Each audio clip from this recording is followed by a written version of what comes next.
Here I'm featuring my 6-inch little high banker. It's got basically a little hopper on it, no grizzly, and then a large slick plate into a 6-inch stream mat.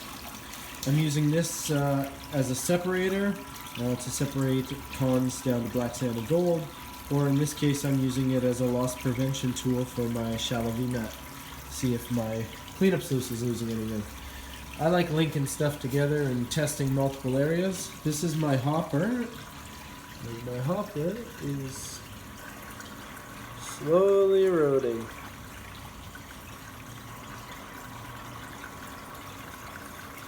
Slowly feeding, ever so slowly feeding my cleanup sluice.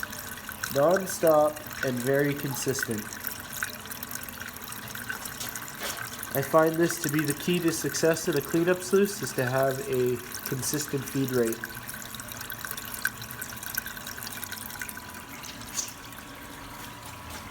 So when I'm done with this, this will be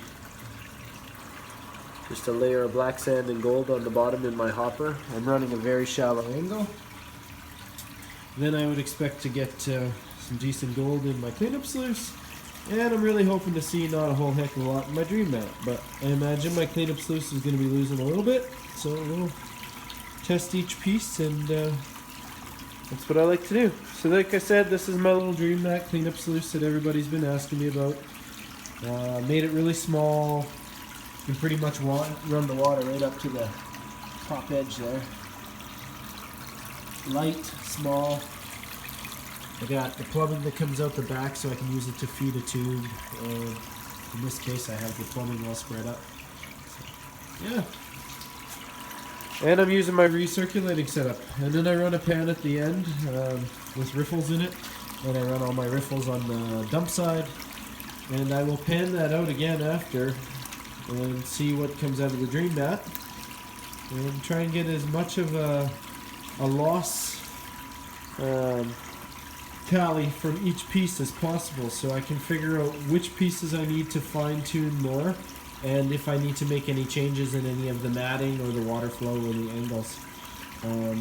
Testing is really the key to success. I really like this style hopper.